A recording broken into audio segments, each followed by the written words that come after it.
We hung out with natural gas exploration crews in the sun-blasted deserts of Utah, got stuck in New England blizzards, managed a sneak peek at futuristic aerospace technology, and played with the latest battlefield communications gear. As we poured through the thousands of pages of transcripts, trying to connect the dots, we came to 3 realizations. All the CEOs we identified got their companies moving in the right direction really fast. They didn't wait for consultants to report or dawdle indecisively for an eternity before making the first move. Their instincts were terrific. They came prepared with outstanding new ideas and were able to get people pitching in immediately. Each CEO was guided by a set of rules for taking charge that challenges conventional thinking. They didn't automatically replace existing staff or bring in their cronies. They didn't put the fear of God into everyone. They didn't spin or make any of the ends justify the means rationalizations. Their rules were very different from what we've been told are the practices of the hardest-charging, highest-performing CEOs. Most important, each CEO made everyone proud. What these new CEOs did, and the way they went about it, was right for investors, right for employees, right for their communities, right for the short run, and right for the long run. It made people proud, and that created a lot of momentum. Collectively, these CEOs confronted every imaginable business challenge and problem, and we were blown away by their remarkable insights, their authenticity, their calm sense of peace and certainty, and their willingness to share everything they'd learned throughout their life and business journeys. In short, these new leaders gave us what can fairly be called the golden rules for hitting the ground running. Here's how we found them.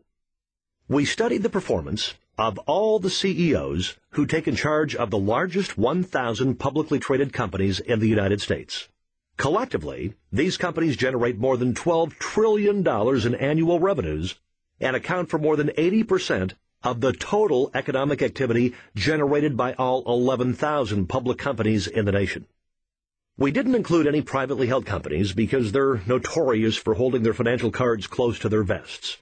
We also didn't investigate any leader's performance prior to 2001 because the world changed since the end of the 20th century in so many ways, including the Sarbanes-Oxley Act, which requires that CEOs of all publicly traded companies personally attest to the accuracy of their financial reporting. There were 3 other standards in our search.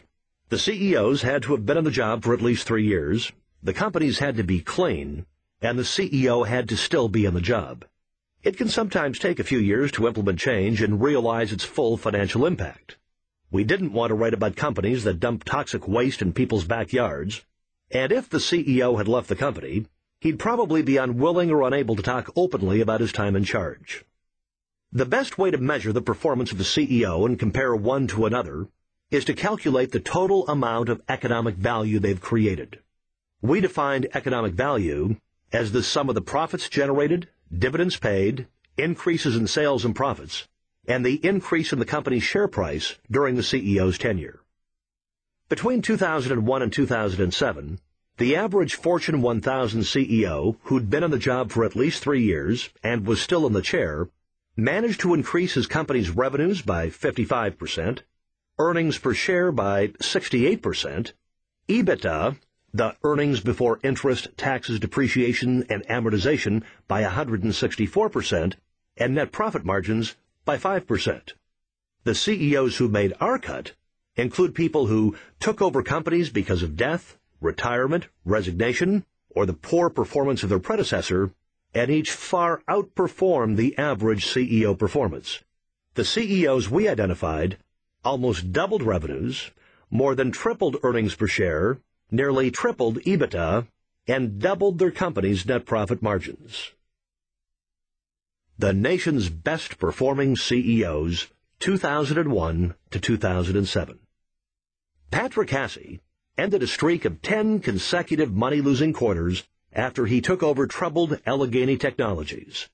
In the 2 years that followed, the company's revenues doubled, and the company's share price increased 900%. Marshall Larsen, hugely influenced by his time at West Point and as a captain in the U.S. Army.